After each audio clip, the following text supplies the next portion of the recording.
906 Outdoors is brought to you by Cooking Wild Seasonings. Cooking Wild Seasonings summer sausage. Regular, jalapeno, and garlic. Get yours today at cookingwildseasonings.com. Tonight, the conclusion of the legend of Thunder Canyon.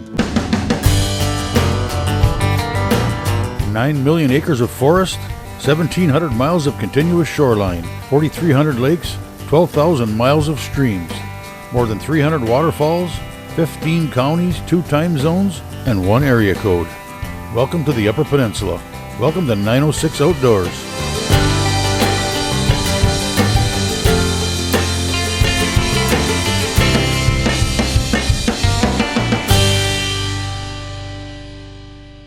"906 Outdoors" is brought to you in part by Blades Bait and Tackle, your hardwater connection to Little Beatty Knock.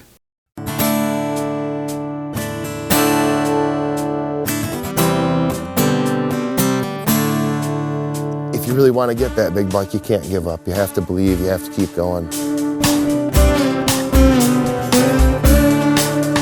I'd worked for years, for decades, trying to get a chance at that buck of a lifetime, and I got the opportunity and I blew it, and I was just crushed. You wonder how long it's going to take to get an archery answer. Well, this time, ladies and gentlemen, it took less than 12 hours. And I get him in the scope, and I'm just ready to squeeze the trigger, and he dipped off the back of the hill, and he was gone. Frustration doesn't even begin to describe how I feel. I'll cross paths with that guy one more time. One more time I will.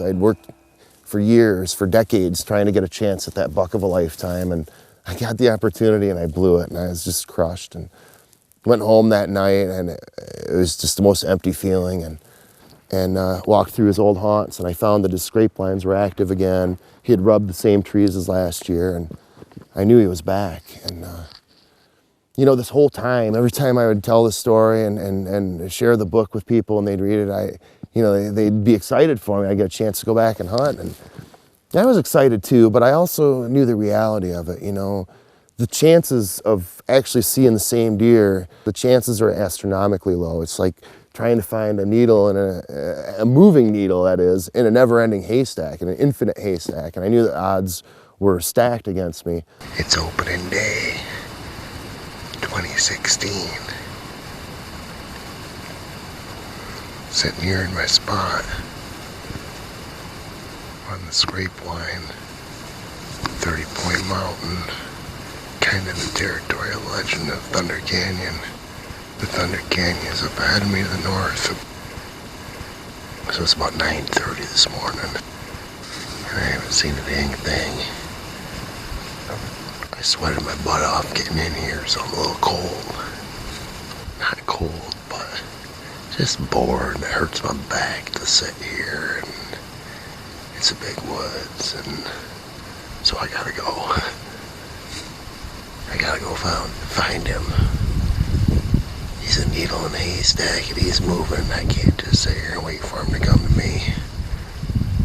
The wind is picking up out of the south, so I'm gonna loop around and hunt into the wind for the afternoon on up the creek. See if I can find him. I believed I'd have another run-in with that guy. I'd cross paths with him again. I didn't know how it would turn out, especially based on last year's experiences, but I learned from last year, and I really believed in my heart that I would cross paths with him again, and I believed too that if I did, I would be ready this time.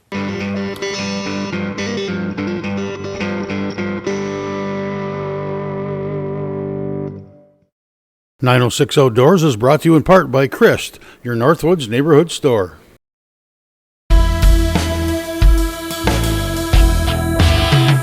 One of the keys to being a successful still hunter and stalker, you always want to have your gun at the ready. You know, a lot of guys, they'll walk through the woods and they'll have their gun like this, doop-de-doo, or they'll have it over their shoulder, or more guys even than that, they'll wear their gun on their shoulder like this and walk through the woods. Well, what are you gonna do if you're walking along and you see that big buck right now? You're gonna be out of luck. So one of the key components, another key component of my hunting success, I always have the gun ready to go right here. So when I'm steeking, when I'm stalking on my tiptoes, I'm always right here. And then if I see him and he jumps up, all I gotta do is bring the gun up to my eye. That's really important to always be ready, because you gotta expect the unexpected. It seems like those big bucks, a lot of time, they show up when you very least expect it. So critically, and I've learned the hard way, if you're not ready, you're not gonna get a good result. So you really have to always be prepared and have that gun ready to go there for a moment's notice. Well, I went the first day and I set on a scrape line. I got in at 6:30 and I set till 10 and saw nothing, not a single deer. So I decided midday I'd sneak a little further back in the woods and check another area of a scrape line, and got back in there, and sure enough, he had hit that area too. And I sat there till dark and again, didn't see anything. Well, on the way in, I had jumped a deer close to the truck and didn't think anything of it on the way in the morning, of course. On the way back to the truck at night, I was 3-4 miles back in. It took me an hour and a half to get back to the truck. And when I got back to the truck, within 100 yards of the truck, I jumped a bunch of deer. And man, it sounded like there was a really big deer in there. It sounded like a giant deer. In fact, I'd swear I could hear antlers hitting trees as the deer ran away. It almost sounded like a moose ran away. So I thought about that, and I thought, doggone it, I had a whole year to plan and prepare and think about this. And I go out the first day and I get nothing but a goose egg, and son of a gun, this is gonna be another long, tough year. But it is what it is, and that's what I accept. That's the challenge you face up here. Went home that night and told the wife the story, and I told her, I can't understand. Those deer had no reason to be right there by the truck, unless they had a reason to be there. And I got to thinking about that. I thought, well, maybe somebody's got a bait pile in there, but I didn't think that, because I try to get as far away from other people as I possibly can. If I see other people hunting an area, I go somewhere else. So I didn't think it was a bait pile. And then I thought, well, what other reason would they have to be there? Maybe there was a hot doe in there. And if there was a hot doe in there, maybe there's bucks in there. And if they were in there in the morning, they're in there at night, maybe they'd be there the next morning. I didn't know where I was gonna go the next morning. I hunt, like I say, 1,000 square miles. I've got hundreds of spots I could go. And so I was gonna go a different place, but on the way in there, I was just thinking about it, and it was eating at me. Why are they there? I gotta find out. So I decided I would sneak back in there, and I'd wait until midday, and then I'd try to go in the area where I jumped them from and just see maybe why they're in there. And so I was thinking maybe they're still in there for the morning. So I got in early. I got to the parking spot about 6:30. I knew it was a drippy morning. It was calm. There was a full moon in front of me, clear, and it'd be getting light behind me. And I knew that if they were still in there, I knew they would hear me approaching and trying to get to the spot. I was going to go to a spot where they had a scrape line, maybe 3/4 of a mile back in off the road. And I knew they'd hear me getting in no matter what. And so I knew the only way that I'd have a chance is on the way in, if they heard me, if they would think it was a deer. And so I instantly, when I got out of the truck, I eased the door shut real quiet. And from the first step, I was on my tiptoes. And I did the tiptoe walk. I'd go about 70 yards at a time, and I would stop and rest, and another 70 yards. My heels never touched the ground on the way in. Finally, I got about 3/4 of a mile into where I wanted to be, and it was still dark, it's 20 to 7 at this point, and I was gonna sit down underneath a big spruce tree in this little clearing in the maples, the base of the mountain, and I went I cleared the leaves at the ground for a place to sit, and there was a couple branches hanging down. I tried to clear those so I'd have, room to maneuver, and I broke one and crack super loud, and I broke another one, crack, and I thought, boy, this will never do too much noise. And then I thought, but maybe, maybe the sound I've made, maybe to another deer, maybe that'll sound like a big buck making a racket. Maybe if I quit now and just ease in and shut up, maybe I'll have a chance.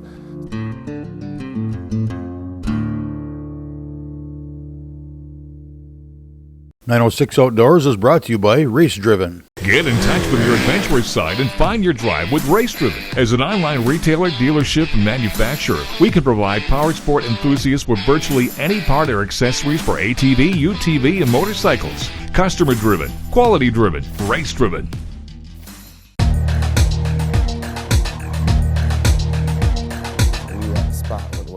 I snuck 10 yards further to the west and found a big maple tree and cleared the leaves at the base and sat right down at the base of the tree, Indian style. It's about 6:45 now.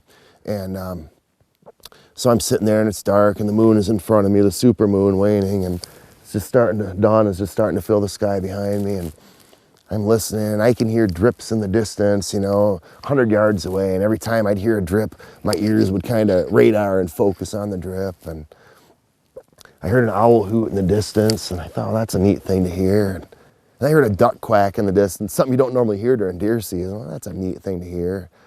Now it's getting on 7 o'clock and pretty soon to the southwest of me, I hear what sounds like birch bark rustling down there. I thought, oh, that's interesting.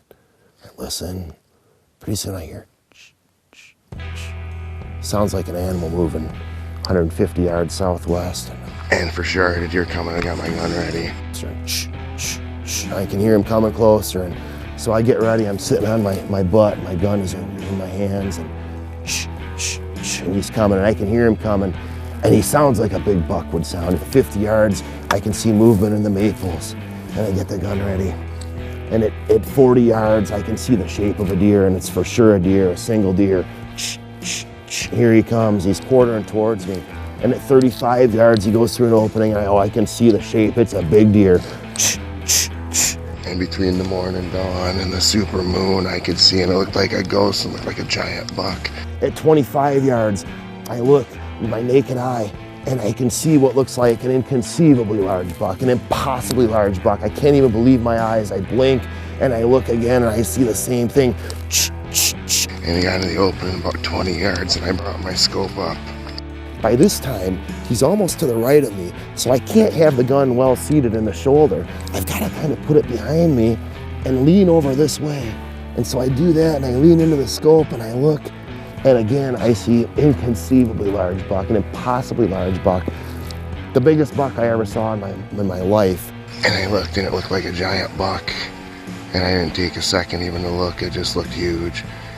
And I put the crosshairs on his shoulder. Boom, I shoot. And the muzzle flashes orange and there's smoke. And he tipped over backwards, just fell right over dead, didn't even twitch. My heart's pounding and I wait and his nose was to the sky and his rack fell back. I mean, I couldn't believe that it was really what I thought I saw. I didn't know. I'm thinking, well, maybe it was a nice 8-point. I was looking through the scope trying to see his rack, and I think he's a big guy. I look through the scope and, man, that's a big deer. And I see the nose sticking up and it almost looks like there's branches sticking up there. I can't believe it, but I think I got the legend of Thunder Canyon. We're gonna walk over there now for the first time.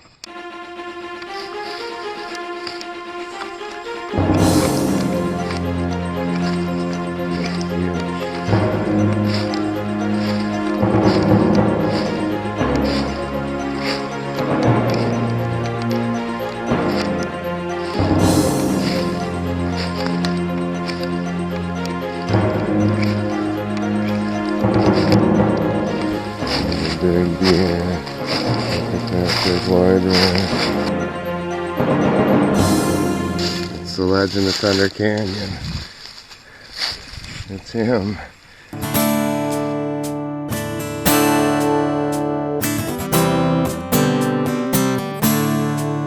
It's him. Look at that. I can't even believe it. That is him. He's almost 2 feet wide. Legend of Thunder Canyon. And there he goes. Absolute miracle. The morning sun is rising. 20 yards. I mean, the spread on this thing has got to be 22, 24 inches. It's the biggest, widest buck I've ever seen in my life. Absolutely gigantic. Oh my God. The legend of Thunder Canyon. Biggest buck I ever saw. That is just enormous. Oh boy. Wow. It's all over. It's all over. That is the biggest buck that I've ever seen in the UP. ever.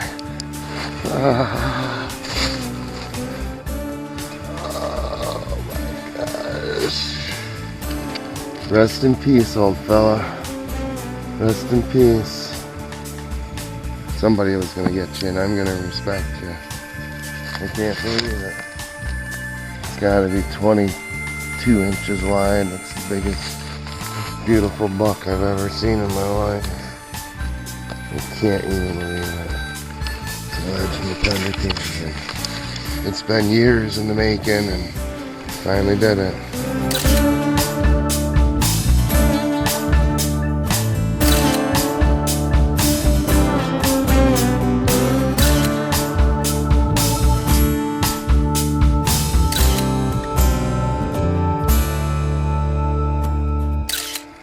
Rest in peace, old friend.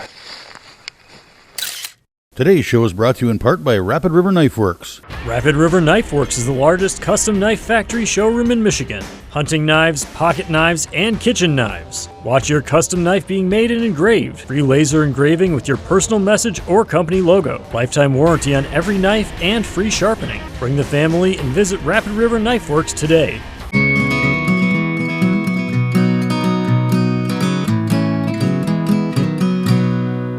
Legend of Thunder Canyon. It's been a 4-year hunt. It's been an odyssey. It's been the greatest hunt of my career. Maybe the greatest hunt I've ever heard of. Chasing him for 4 years, hunting the old-fashioned way. I don't hunt with a bait pile or a blind. I hunt, I stalk, and I track, and I sneak, and do it the old-fashioned way. I don't have a quad, and I do it all on foot, and this is what can happen if you really believe. If you really believe, and if you focus in, and you really believe day after day, believe enough to get yourself out of bed at 4:04 in the morning and get out there in the dark and spend a lot of days suffering and freezing your butt off and seeing nothing. But if you really believe, this is the kind of thing that can happen. Legend of Thunder Canyon, he's a big buck. The biggest buck I ever saw. I talked to some old timers, and they agreed he may be the biggest buck they ever saw too. Some numbers on him, we measured him up. Inside spread is 23 1/4 inches. The outside spread is a little over 25 inches. And these main beams measure a little better than 24 inches. And our G2s here are 9 inches, and the G3s are 7 inches. I don't have a score on him. He probably will total somewhere 130, 140 inches, but it's really not about that. Anybody out there that hunts the old-fashioned way, the way that I do, they know that, it's the quality of the hunt that matters. And whether you come home with a little basket rack 6-point or an 8-point, if you do it the old-fashioned way and you really earn it, it's something to be really proud of, and something to a great honor to be able to harvest the animal, and a great honor to be able to share the food with your friends and family, and share the story with all the other hunters out there.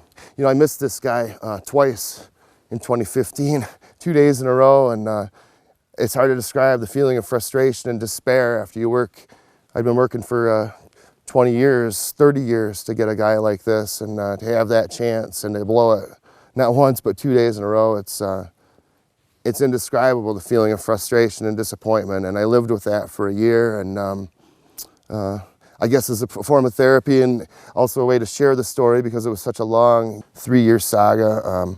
I couldn't share it in the space of a phone conversation, so I wrote a book about him, and it was good therapy. And I spent the whole year losing sleep and thinking about him, and training to be able to hunt the mountains where he lives, and hunt the canyons where he lives, and stalk and sneak and tippy-toe my way in.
hopefully the lessons that he taught me, hopefully I can share with the people, and hopefully others can learn from my mistakes and my successes, and hopefully people can learn and go out and have an adventure like this of their own, and make their own dreams come true. If you really believe and you really work and put every ounce of your heart and soul into it, it can happen. And so I'm just honored to be able to share this and be able to be in this moment. I feel like the luckiest guy in the world, and I've said that for a long time, and I really believe it. I can sit here and talk all day about, you know, how I did everything right and perfect, and you know, what a great hunt it was. But the fact of the matter is, he was a moving needle in an infinite haystack, and you know, to actually be in the right place at the right time, to have him come by me 20 yards away, I'd say I'm a pretty lucky guy. And I'll try to tell myself I made my own luck, but I was darn lucky, and I just feel real thankful and real fortunate. And you know, this time it was the big buck, the biggest buck of my lifetime. A lot of other times it was other bucks that weren't anything special on a grand scale, but they were special to me. And you know, anytime, like I say, anytime that you hunt the old-fashioned way and go about it the way that I do, and play on a fair playing field with the deer, anything that you can harvest, whether it's just the memory of seeing them or finding some other treasure along the way, a shed antler or whatever, or when you actually get one, it's always a great hunt, and it's always something to remember and something exciting.